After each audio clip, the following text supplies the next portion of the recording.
fondement même du contrôle mental va partir de l'Institut Tavistock, d'abord de la clinique de Tavistock, d'abord, parce que les vraies expériences de Tavistock, faites initialement par les nazis justement, vont être reprises par cet institut qui va travailler de manière un peu plus approfondie sur la chose et qui va développer après toute la technique de ce qu'on appelle le dépatterning, c'est-à-dire comment reconditionner le cerveau, etc. Et à partir de là, comment on peut obtenir le consentement d'une personne tout en la manipulant et tout en la mettant dans un état de soumission volontaire, de servitude volontaire. Donc Tavistock, c'est un réseau qui est très important parce que Tavistock travaille avec Nestlé, travaille avec l'Union européenne, travaille avec le MIT, la Rand Corporation, etc. Donc on ne peut pas dire que Tavistock c'est rien aujourd'hui.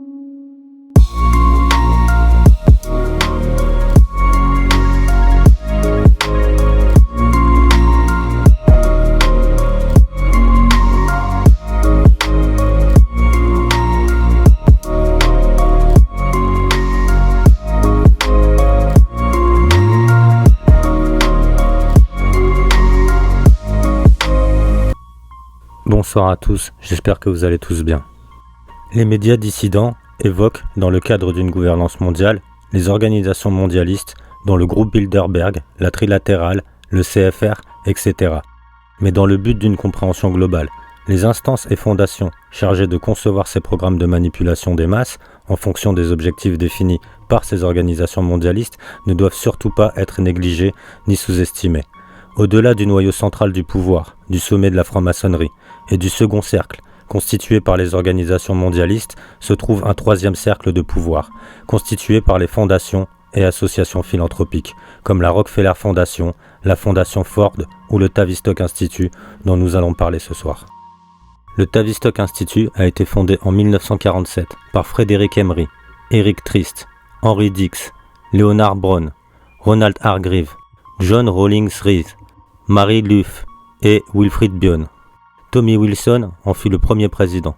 Le nom originel était Tavistock Institute of Human Relations. Son objet était principalement l'étude du comportement de groupe et du comportement organisationnel. Kurt Lewin eut une grande influence sur le travail de l'Institut. Plusieurs membres de l'Institut devaient jouer des rôles importants dans les affaires mondiales, comme John Rawlings Reed, qui devint le premier président de la World Federation for Mental Health, Fédération mondiale pour la santé mentale. La plupart de ces fondations servent de levier de pouvoir à des multinationales et financent leurs programmes. Elles sont des laboratoires d'expérimentation sociale de certaines des idées clés des organisations mondialistes. L'Institut Tavistock en représente un exemple édifiant. Il fut fondé par des membres des services secrets britanniques et américains, dont M. Rees, qui fut un homme clé de l'OSS, l'ancêtre de la CIA. Dès 1930, cette institution installée dans le centre de Londres sera prise en main par M. Kurt Lewin, chercheur en psychologie d'origine allemande et fondateur du célèbre NTL, National Training Lab, centre de psychologie de Harvard. Il est devenu le temple du behaviorisme, c'est-à-dire de la psychologie comportementaliste. M. Lewin est connu pour ses travaux en matière de manipulation, comportement des masses et de lavage de cerveau à large échelle obtenus par des tortures et des traumatismes répétés. C'est lui qui est à l'origine de la théorie de la table rase, selon laquelle lorsque la terreur est induite dans toute une société donnée, la société se réfère alors à une sorte d'état d'hébétude, situation où le contrôle peut facilement être obtenu à partir d'un point extérieur. M. Lewin affirme que la société pourra être contrôlée, et mieux, pourra être menée progressivement vers un état d'esprit infantile, immature. Il a labellisé cette sorte de chaos social sous le nom étrange de fluidité. M. Fred Emery, autre chercheur à l'Institut Tavistock, décrit les effets induits par ce chaos social. Un chaos social lui-même engendré par des traumatismes sociaux, c'est-à-dire des crises économiques et politiques, des conflits sociaux, etc. La société se segmente alors en groupes hostiles pendant que les institutions s'effondrent. Des groupes extrémistes voient le jour. Pour Fred Emery, la forme de chaos social la plus achevée correspond à la dissociation. Un état dans lequel la personne individuelle s'identifie à la société en elle-même et se dissocie de sa personnalité de base. À cause de la peur, elle s'isole des autres membres du groupe social. Les individus, devenus méfiants et paranoïaques, se replient sur eux-mêmes. La culture dominante se fonde alors sur les superstitions et les fantasmes, tandis que les seuls moyens de communication entre les êtres sont les médias électroniques, agissant comme des leurres et accentuant la séparation et la dissociation. Nous comprenons par là pourquoi le réseau Internet a en grande partie été créé et surtout rendu accessible au grand public. De même, dans son ouvrage de 1970, Entre deux âges, le rôle de l'Amérique dans l'ère technotronique, M. Brzezinski, membre du CFR et mentor de Barack Obama, décrit son ordre social idéal et prédit l'avènement de l'ère électronique, du contrôle par les médias de la société de loisirs, ainsi que la nécessité d'une nouvelle forme de contrôle social. Voici un extrait de son ouvrage.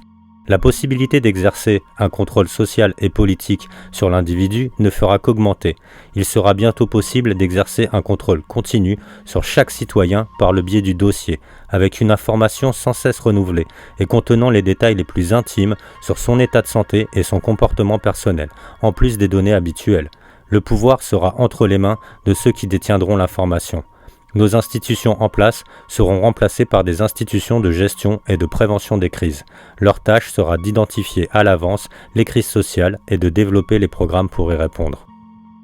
Les personnalités officiant à l'Institut Tavistock se sont consacrées pendant et après la Seconde Guerre mondiale aux recherches en matière de guerre psychologique, travaillant d'abord pour le compte de l'OSS, puis de son successeur la CIA. Tout aussi étonnants sont les généreux mécènes de ces travaux et de l'Institut Tavistock, à commencer par l'OMS, le ministère des Affaires étrangères britannique, la Fondation Rockefeller, la Fondation Ford et un réseau complexe d'organisations sœurs. L'Institut Tavistock est également relié à l'Organisation mondiale de santé mentale, à l'UNESCO et au CFR de M. Brzezinski. Bref, nous avons là un magnifique réseau d'influence qui a de toute évidence inspiré le modèle de société dans lequel nous vivons. En outre, l'Institut Tavistock joue un rôle clé dans l'invention d'une psychiatrie sociale, en tant que science politique permettant l'emploi de techniques préventives d'intervention sur de larges échelles. Tous les programmes des fondations et des instituts financés par des groupes privés sont autant de laboratoires de recherche qui ont mis en pratique les idées préconisées par le second cercle de pouvoir. Pour comprendre dans quelle idéologie s'inscrivent les idées et objectifs des groupes comme Bilderberg, il est fondamental de comprendre que les individus qui centralisent le pouvoir au sein de ces groupes transcendent le traditionnel clivage gauche-droite. Ainsi, vous pouvez très bien voir siéger côte à côte dans ces organisations des économistes d'obédience marxiste comme Edward Mandel, membre du CFR, à côté d'ultralibéraux comme Milton Friedman, des démocrates comme des républicains, des socialistes et des conservateurs. L'appartenance à un parti politique est uniquement pertinente au niveau de la population qui est hypnotisée par cette vision apparente gauche-droite, tandis que l'élite s'accorde à déployer un moyen de conserver le pouvoir en traversant les crises et les divisions.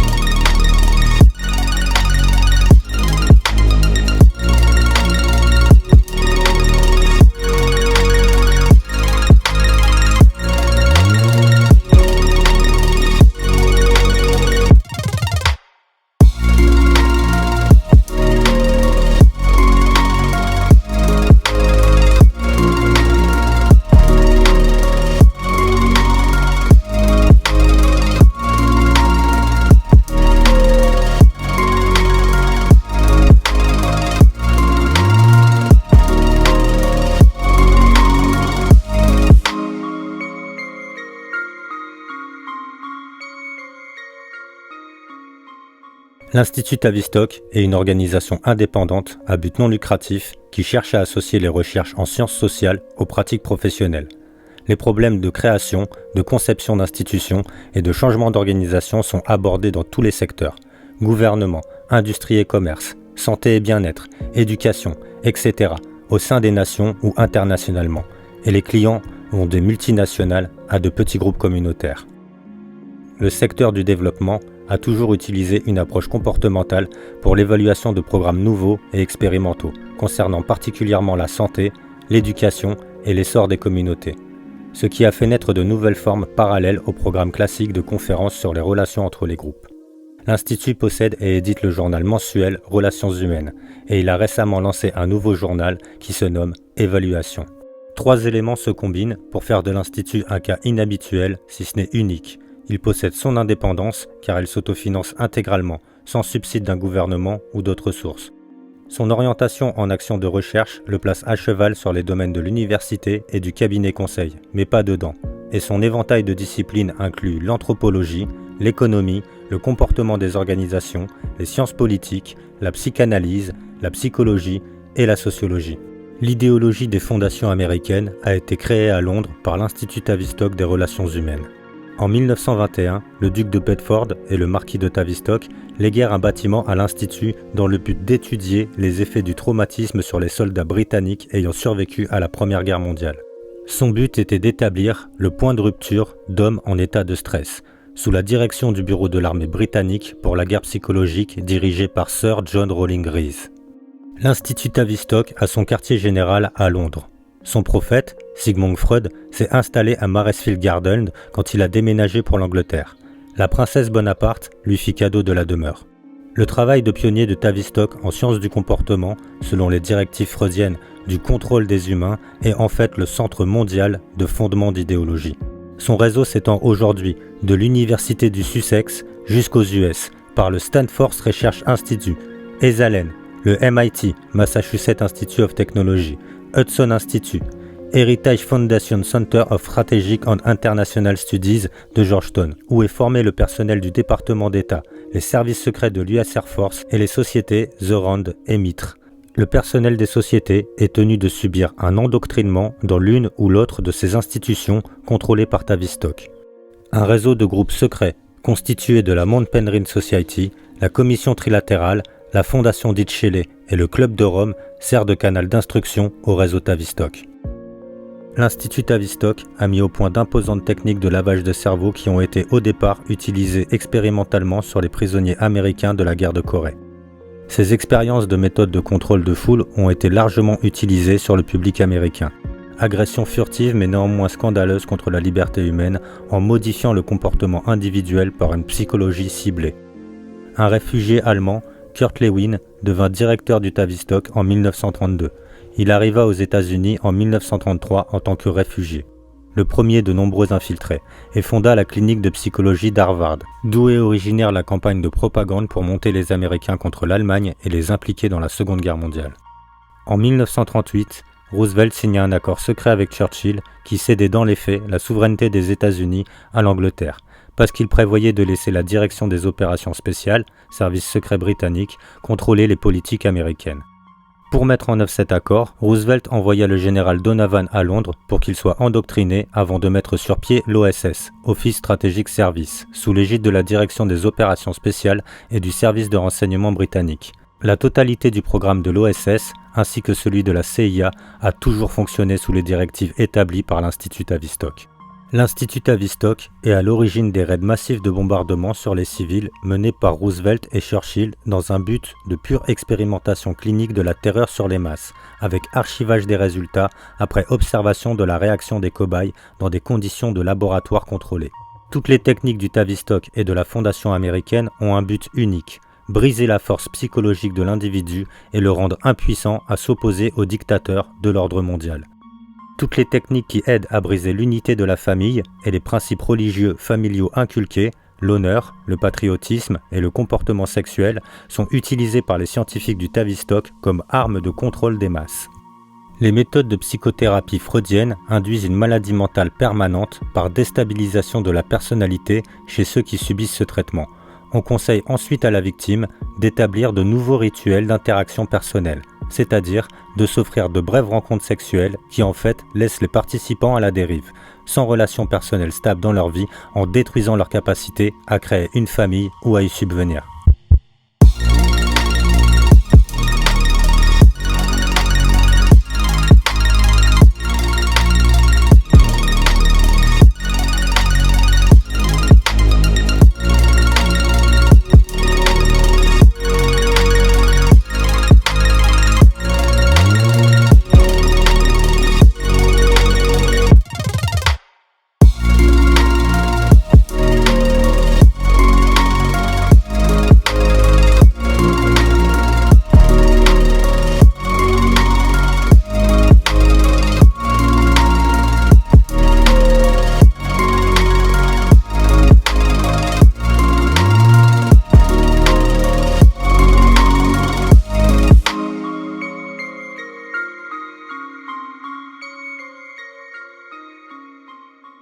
L'Institut Tavistock a acquis un tel pouvoir aux États-Unis que personne ne peut accéder à la notoriété dans un quelconque domaine s'il n'a pas été formé à la science du comportement, au Tavistock ou dans l'une de ses filiales. Henry Kissinger, dont l'ascension fulgurante au pouvoir serait inexplicable autrement, était un réfugié allemand, juif et étudiant de John Rawlings Greaves, au SHAEF, l'état-major suprême des forces expéditionnaires alliées. Le docteur Peter Bourne, psychologue de l'Institut Tavistock, sélectionna Jimmy Carter pour être président des États-Unis uniquement parce qu'il avait subi un programme intensif de lavage de cerveau administré par l'amiral Hyman Rickover à Annapolis. L'expérience d'intégration raciale, obligatoire aux États-Unis, a été organisée par Ronald Lipper de l'OSS et du Congrès juif américain, et directeur de la Fondation des enfants à la Commission des relations humaines. Le programme a été conçu pour démonter le sens individuel de connaissance de son identité, de son héritage racial. Par l'entremise du Stanford Research Institute, Tavistock contrôle l'Association de l'éducation nationale. L'Institut de recherche sociale du Laboratoire national de formation pratique le lavage de cerveau sur les cadres des entreprises et du gouvernement. Le pouvoir du Tavistock est tel que la totalité du programme spatial a été mis de côté afin que les soviétiques puissent rattraper leur retard. Cette interruption fut demandée dans un article écrit par le docteur Anatole Rapoport et fut aussitôt accordée par le gouvernement en mystifiant complètement tous ceux qui étaient en lien avec la NASA. Une autre opération célèbre du Tavistock est la création de la Wharton School of Finance, école de management de l'Université de Pennsylvanie. Le seul dénominateur commun identifiant la stratégie globale du Tavistock est l'utilisation de drogue. L'infâme programme MKUltra de la CIA, dans lequel on administra du LSD à des officiels qui ne se doutaient de rien pour étudier leurs réactions en tant que cobayes, se termina par plusieurs morts. Le programme fut conçu quand Sandoz AG, une société chimique suisse, propriété de S.J. Warburg Co. de Londres, créa l'acide lysergique, le LSD. Le conseiller de Roosevelt, James Paul Warburg, fils de Paul Warburg qui rédigea la loi sur la réserve fédérale et neveu de Max Warburg qui avait financé Hitler, fonda l'Institut pour les études politiques pour promouvoir la drogue. Le résultat fut la contre-culture du LSD des années 60, la révolution étudiante qui fut financée à hauteur de 25 millions de dollars par la CIA. Une partie du MKUltra était rétribuée par le Fonds d'écologie humaine. La CIA a aussi financé le docteur Herbert Kellman de Harvard pour pratiquer d'autres expériences sur le contrôle de l'esprit. Dans les années 50, la CIA finança, au Canada, de grandes expériences avec le LSD. Le docteur Ewing Cameron, président de l'Association de psychologie du Canada et directeur de l'hôpital Royal Victoria à Montréal, reçut de larges subsides de la CIA pour administrer à 53 patients de fortes doses de LSD et enregistrer leurs réactions. Les patients furent drogués pendant des semaines et on leur fit subir des électrochocs. Une victime, la femme d'un membre du Parlement canadien, a intenté un procès aux sociétés américaines qui ont fourni la drogue à la CIA. Toutes les archives du programme de test de la CIA furent détruites sur ordre du directeur du MKUltra. Comme tous les efforts de l'Institut Tavistock portent directement sur la création d'effondrements cycliques, l'effet des programmes de la CIA se fait tragiquement sentir. Emmett Tyrell Jr., dans un article du Washington Post du 20 août 1984, cite les conséquences sordides des années 60, résultant en un taux de naissance hors mariage en augmentation, d'illégalité mineure, d'addiction à la drogue, de guerre, de MST et de maladies mentales. Leur agence principale, l'Institut pour les études politiques, a été financée par James Paul Warburg. Son cofondateur s'appelait Marcus Raskin, le protégé de McGregor Bundy, président de la Fondation Ford. Bundy avait nommé Raskin au poste de représentant personnel du président Kennedy au Conseil de sécurité nationale et finança en 1963 les étudiants pour la société démocratique qui permit à la CIA de faire fonctionner la culture de la drogue. L'Institut Tavistock fait fonctionner aujourd'hui un réseau de fondations de 6 milliards de dollars aux États-Unis, toutes financées par l'argent des contribuables américains. 10 institutions majeures sont sous son contrôle direct avec 400 filiales et 3000 autres groupes d'études et des groupes de réflexion qui créent de nombreux types de programmes pour accroître le contrôle de l'ordre mondial sur le peuple américain. Le Stanford Research Institute, en lien avec l'institution Hoover, fonctionne avec un budget de 150 millions de dollars annuels et 3300 employés. Il réalise un programme de surveillance pour Beth Shell, Kaiser, plus 400 autres sociétés et de vastes opérations de renseignement pour la CIA. C'est la plus grande institution de la côte ouest qui encourage le contrôle de l'esprit et les sciences du comportement. L'une des agences clés dans le guidage d'instructions secrètes provenant du Tavistock est la Ditchley Foundation, fondée en 1957. La branche américaine de la Ditchley était dirigée par Cyrus Vance, ancien secrétaire d'État et directeur de la Fondation Rockefeller, et Winston Lord, président du Council Foreign Relations. L'un des principaux rôles méconnus de la Fondation Rockefeller était de contrôler techniquement l'agriculture mondiale. Son directeur, Kenneth Vernimont, mit au point des programmes agricoles contrôlés au Mexique et en Amérique latine. L'agriculteur indépendant est une sérieuse menace pour l'ordre mondial, car il produit pour lui-même et sa production peut être convertie en capitaux, ce qui lui donne une indépendance. En Russie soviétique, les bolcheviks pensaient avoir atteint un contrôle total sur le peuple. Ils furent consternés de voir leur plan menacé par l'indépendance stupide des petits fermiers, les koulaks. Staline ordonna à la GPU, OGPU, de saisir toute la nourriture et les animaux des koulaks et de les faire mourir de faim. La première page du Chicago américain du 25 février 1935 annonçait « 6 millions sont morts de faim en Union soviétique ». Les récoltes des paysans saisis, ils meurent de faim avec leurs animaux.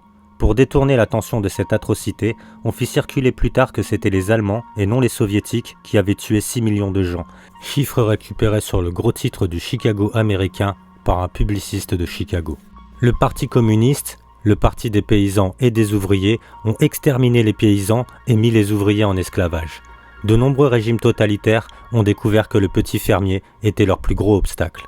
En France, le règne de la terreur fut dirigé non pas contre les aristocrates, dont une bonne partie y était favorable, mais contre les petits paysans qui refusaient de retourner leur blé aux tribunaux révolutionnaires en échange d'assignats sans valeur. Aux États-Unis, les fondations sont présentement engagées dans le même type de guerre d'extermination contre les fermiers.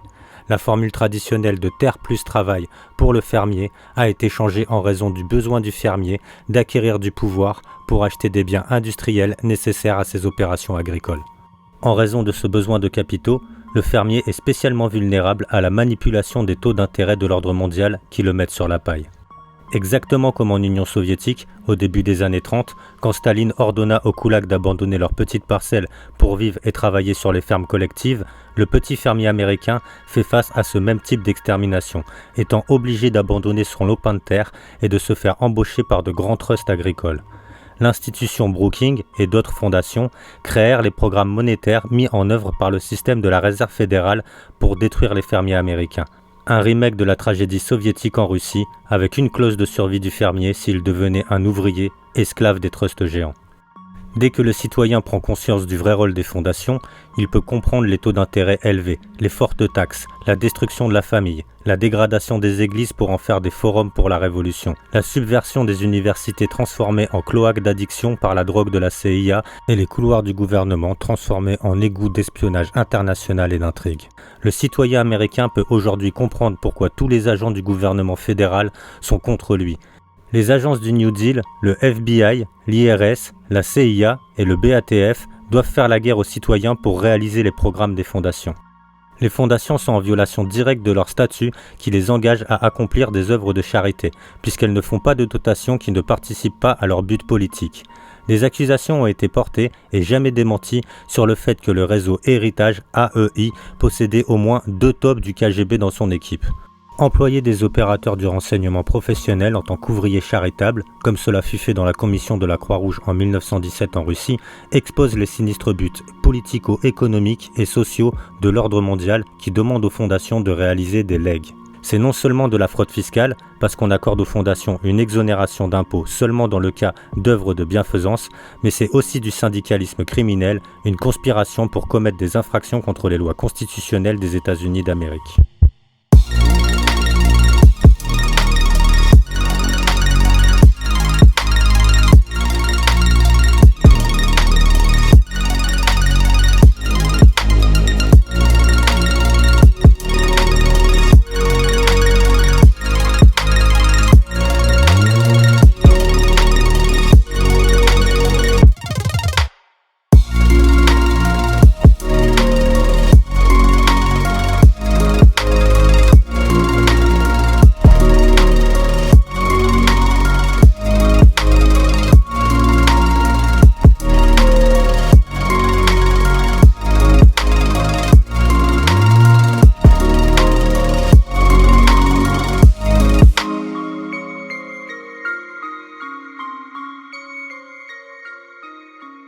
On a longtemps opposé la petite lumière occidentale et le reste. En réalité, nous voyons bien que le monde entier est entré dans la matrice de l'Occident et de sa culture graisseuse, basique et politiquement correcte, et que le monde entier va en crever. Ce sera à coup de cinéma puéril en 3D, de jeux vidéo sadiques bons pour les tueurs de masse, de soap-opéra pour sourdes muettes, de magasins bourrés de sucreries et de best-sellers sélectionnés par BFM TV et tous ses clones. Partout les mêmes effets sur des masses sans nation ni idéaux. Comme le disait déjà le sociologue Adorno, la répétitivité, la redondance et l'ubiquité qui caractérisent la culture de masse moderne tendent à automatiser les réactions et à affaiblir les forces de résistance de l'individu. Qu'il s'agisse de Lady Gaga, du bouquin Millennium, du jazz, du rap, de la peinture genre Peace Christ ou même du film Avatar, rien n'est fortuit. Ce n'est pas le fruit des goûts du public ou du génie naïf de ses réalisateurs. Cette culture n'est plus chrétienne, n'est plus enracinée dans l'histoire d'un peuple ou dans un sol. Elle est liée au conditionnement de masse. Elle est abstraite et massifiée. Elle a des buts abscons et des objectifs précis, mondialisés, qu'on peut aussi retracer à travers l'histoire de la littérature contemporaine ou du cinéma post-classique. La musique moderne doit rendre fou, disait déjà l'inévitable Adorno. Le jazz imposé partout a été fabriqué à l'époque de Gershwin et il a sciemment remplacé les négros spirituels traduits par la grande Marguerite Yourcenar. Il a contribué à la déchristianisation des Noirs américains, chose visible aussi dans le très beau biopic de Taylor Hackford sur Ray Charles. Ces Noirs américains ont été rendus teigneux par le système des années 60. Alain Danielou, le frère hindouiste du cardinal, l'observait déjà dans ses mémoires. Quant aux rappeurs, ils ont accompagné le million de jeunes noirs tués pour quelques trottoirs de drogue. On sait depuis longtemps que comme le rock, la culture beatnik a été lancée et encouragée pour détourner les plus entreprenants de la politique. L'intronisation des drogues et de la contre-culture correspond à un projet policier et politique, tels que les projets MKUltra, Control-Pro, Artichoke, dont Hollywood s'inspira peu et mal à une époque plus contestataire. Ken Kesey, l'auteur du scandaleux vol au-dessus d'un nid de coucou, essayait les drogues pour les programmes de contrôle mental. Les univers parallèles ont été plus faciles à contrôler que les partis politiques à noyauter. Quant à la révolution sexuelle, elle était déjà perçue comme un remède à l'esprit contestataire par Huxley ou par les tyrans antiques. Elle a débouché sur une pornographie de masse accessible à tous et sur l'émeute hargneuse du politiquement correct. L'œil du voyeur fusionne avec celui du délateur. Le corps du petit monstre des Teletubbies, émission emblématique chargée de conditionner les bébés, est déjà orné d'un énorme écran blanc. Antiracisme, héliotropisme, sociabilité de bonobo, animalisation, l'enfant est un hardware qui marche et que l'on programme jusqu'à l'âge adulte. Dans le même esprit bien sûr, toute la culture sexe, drogue et rock'n'roll a eu un seul but, abrutir la jeunesse et pour plusieurs générations, répandre le consumérisme, l'hédonisme et le nihilisme et canaliser ainsi toutes ces énergies. Il faut se transformer en canal. Cette possession ou connexion induit bien sûr la référence au satanisme, qui a été évidente dans la musique heavy metal, puis dans les littératures pour enfants et la culture pop contemporaine via des bourriques comme Rihanna, Gaga ou Beyoncé, à voir d'un autre œil avec leur symbolisme maçonnique de bazar. L'œuvre de Houellebecq a justement dénoncé cette collusion entre les forces du marché et la culture libérale des années 60 et 70, qui ont désaxé nos sociétés un peu naïves. L'abrutissement par la musique, qui effarait Solzhenitsyn aux sorties de l'URSS épargnées, est aussi le fruit de patientes recherches en laboratoire.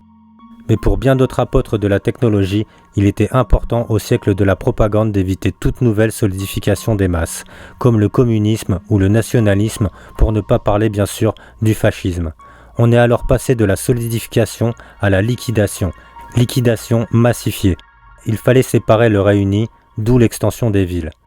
L'offensive philosophique a été menée en Amérique par la publicité issue de la propagande de guerre, puis par l'école de Francfort et sa chasse systématique à la figure autoritaire.